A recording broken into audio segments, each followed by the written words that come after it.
படிப்பதில் இல்லாத சுகமா, நல்ல பழக்கத்தில் இல்லாத சுகமா, கெடுக்கின்ற பொருட்களின் மீது நீ சுகத்தை வைத்தால் கேட்பதும் பிடிப்பதும் தகுமா?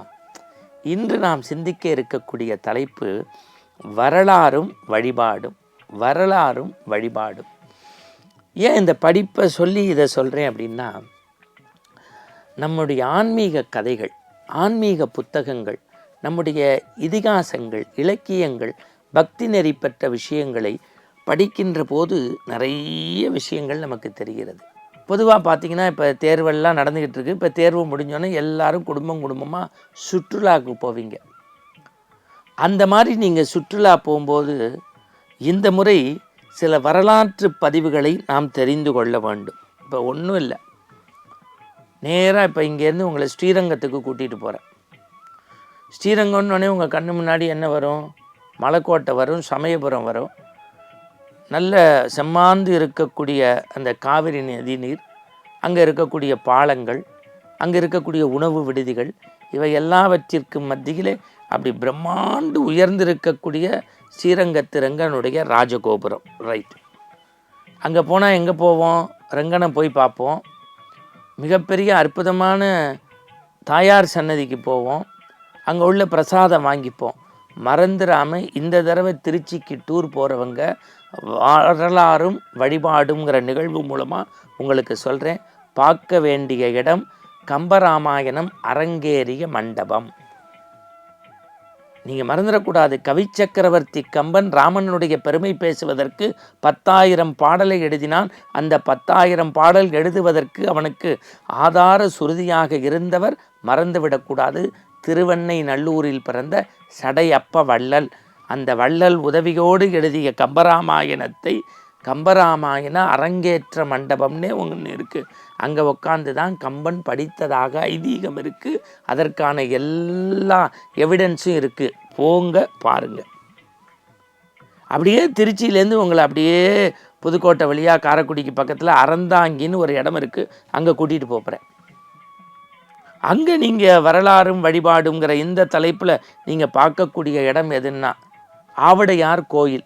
சிற்பக்கலைக்கு ரொம்ப பிரசித்தி பெற்றது ஆவடையார் கோவில். அங்கே நமக்கு ஒரு செய்தி உண்டு. திருவாசகத்திற்கு ஒருகார், ஒரு வாசகத்திற்கும் ஒருகார். மனிதன் தெய்வத்தின் பெருமையை பேசியது உங்களுக்கு தெரியுமே. அப்பேற்பட்ட அந்த மாணிக்க வாசகருடைய திருவாசகம் இயற்றப்பட்டதனுடைய சிறப்பெல்லாம் அங்கே இருக்கிறது. ஆனால் நீங்கள் பார்க்கணும், நரியை பரியாக்கிய கதியை. அது என்ன நரி? பரியை வாங்கிட்டு வான்னா, பரினா குதிரை. ஆனால் இவர் சிவசிந்தனையில் இருந்தபோது வெறும் நரி தான் அங்கே இருந்துச்சு. அப்புறம் மன்னன் கேட்டுருவானேன்னு வேண்டிய போது நரியெல்லாம் பரியாயிடுச்சு. அப்பேற்பட்ட ஆலயம் உண்டு இருக்குது. அதுதான் ஆவுடையார் கோவில். சிற்பக்கலையால் சிவனுடைய அங்கே இருக்கக்கூடிய அந்த சிவன் மேலே படக்கூடிய ஒளி அடைகள், அதற்கு படக்கூடிய பூஜைகள், இதெல்லாம் அப்படியே மெய்சில் இருக்கக்கூடியது. அங்கேயே பார்த்துட்டு நீங்கள் அங்கேருந்து 30 கிலோமீட்டரில் இருக்கக்கூடிய பிள்ளையார்பட்டிக்கு போங்க. குடவரை கோவில், உலகத்திலேயே இருக்கக்கூடிய குடவரை கோவில் வரலாறும் வழிபாடும் நீங்கள் பார்க்க வேண்டியது. அங்கேருந்து இடது பக்கம் வந்தீங்கன்னா 3 கிலோமீட்டரில் நம்ம அறுமுக கடவுள் தெரியும். அதில் குன்றக்குடின்னு இருக்குது, சைவ மடங்களில் தலை தோங்கியது. அது பாங்க. அங்கேருந்து நீங்கள் அப்படியே வலது பக்கம் 10 கிலோமீட்டர் போனீங்கன்னா திருக்கோஷ்டியூர் ராமானுஜர் நாராயண மந்திரத்தை கேட்டதுக்கு. இதை அப்படியே வைங்க. சரி, சென்னையிலேருந்து போகிறீங்க, திருவண்ணாமலைக்கு போகிறீங்க, ஆன்மீக டூர். அதில் இந்த தடவை உங்கள் பிள்ளைங்களுக்கு வரலாறும் வழிபாடும் சிவபெருமானையோ அம்பாளையோ அந்த கிரிவலம் வர்றதையோ பாருங்கள், ரமணாசிரமத்தையோ சேஷாத்ரி ஆசிரமத்தையோ. அதை விட ரொம்ப முக்கியம்னா அருணகிரிநாதருக்கு முருகப்பெருமான் காட்சி தந்த இடம், திருப்புகழ் பாடிய அருணகிரிநாதருக்கு முருகப்பெருமான் காட்சி தந்த இடம் திருவண்ணாமலை திருக்கோயிலினுடைய தனி சன்னதியாக இருக்கும். இந்த வரலாறு நிறையா பேருக்கு தெரியாது. அவசியம் போங்க. தஞ்சாவூர் பிரகதீஸ்வரர் கோயிலுக்கு போய் பாருங்கள். அதை சுற்றி வரும்போது நீங்கள் சிவனையும் நந்தினியும் வராகியும் மட்டும் பார்க்கக்கூடாது.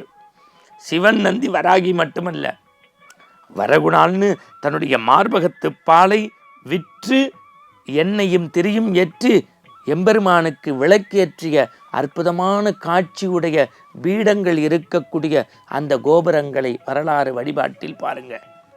சிவகங்கை பக்கம் ராமநாதபுரம் பக்கம் போகிறோம், மீமிசல் பக்கம்னா காளையார் கோயில் பாருங்க. தன் உயிரை பணயமாக வைத்து அந்த மண்ணை காப்பதற்காக ஆங்கிலேயனிடத்தில் தன்னை தந்து கோயிலை காத்து கற்கோயிலாக நிற்கக்கூடிய காளையார் கோயிலை போய் பாருங்க.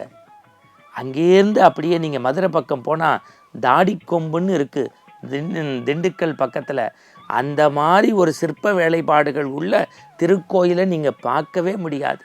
அப்போ நம்ம என்ன பண்ணுறோம், போகிறோம், அவசர அவசரமாக சாமியை பார்க்குறோம், வந்துடுறோம். இல்லை, இந்த வரலாறும் வழிபாடும் ஏன் ஊர் பேரை சொல்லி ஒவ்வொன்றா நம்ம சொல்கிறோம் அப்படின்னா, அருள் கூர்ந்து நான் உங்களுக்கு சொல்கிறேன். பாடல் பெற்ற தலங்கள், தலவரலாறுகள் இவற்றை தெரிந்து கொண்டு வரலாற்று உண்மைகளோடு நாம் திருக்கோயிலை தெரிந்து கொண்டு அறிந்து கொண்டால் அடுத்த தலைமுறைக்கு ஆன்மீகத்தை எடுத்து செல்வதற்கு இன்றைய அருள் நேரம் உந்து சக்தியாய் அமையும். மீண்டும் நற்சிந்தனையோடு நாளை சந்திப்போம். ஜெய்ராம் ஸ்ரீராம்.